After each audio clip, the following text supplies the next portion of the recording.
Hello, folks. The old deplorable basket case here. Yeah, the British Empire was a successful empire. Now, how do I define a successful empire? Well, I don't actually have a definition for a successful empire. Gosh, this is a badly organized video, isn't it? But here's what I mean, okay? The Thuggee. For those of you who don't know who the Thuggee were, I'll explain. The Thuggee were a cult, or a loose organization of cults, in India. And they killed people. They killed a lot of people, millions of people. They were around for a couple of centuries at least. And nobody dared to go after them. The rich people ignored them. The poor people prayed they wouldn't be murdered by them. But no one ever went after them. No one pursued them. No one ever tried to track them down and bring them to justice. Everyone just tried to pretend they weren't there. They were very successful. Okay, they were very successful at what they did. Then the British came. And the British conquered and annexed and bought all of India. But they didn't know about the Thuggee. No one ever said anything about the Thuggee, so there's no way for the British to learn about them. Until a British civil servant was out riding with some soldiers, and they found a field of bodies. And they caught one Thug who was there. He returned to the scene of the crime.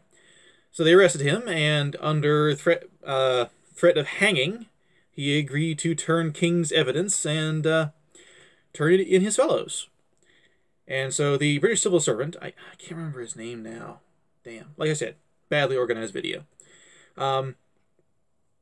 Was put in charge of creating a massive police force for the express purpose of hunting down all the Thuggee.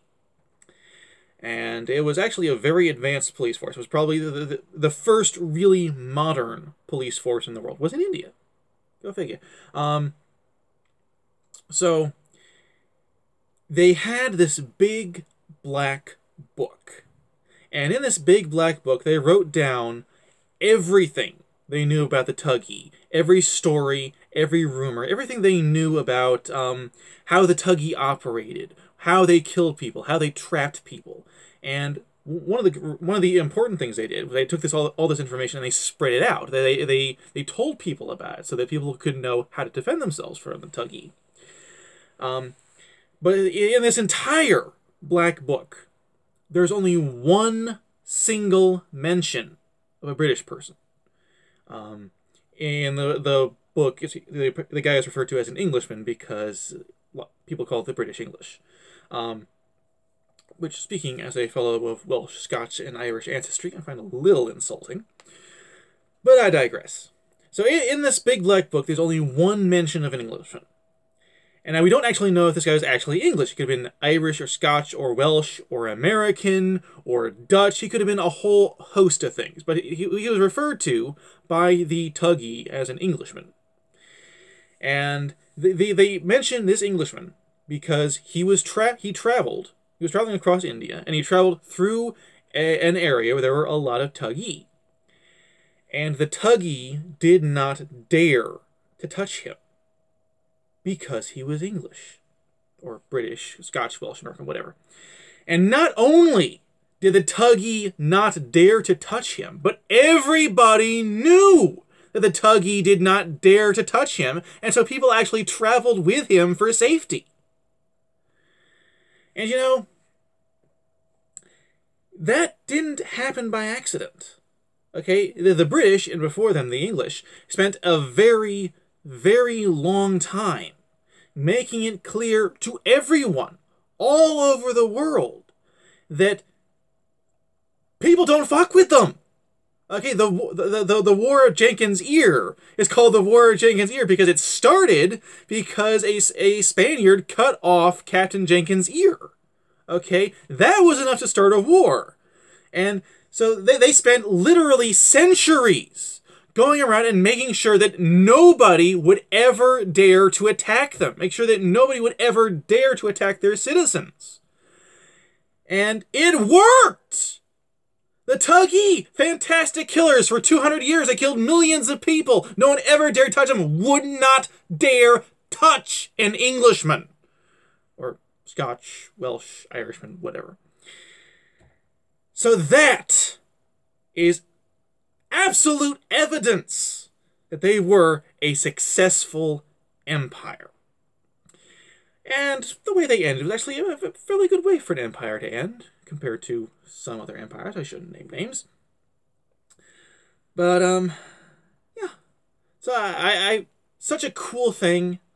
I want to share it. I want to talk about it. But then I start getting depressed because I think about more recent things. Like certain presidents, I shouldn't name names, who let our embassies be invaded and our ambassadors get murdered and did absolutely nothing about it. Certain presidents, I shouldn't name names, bowing to foreign monarchs.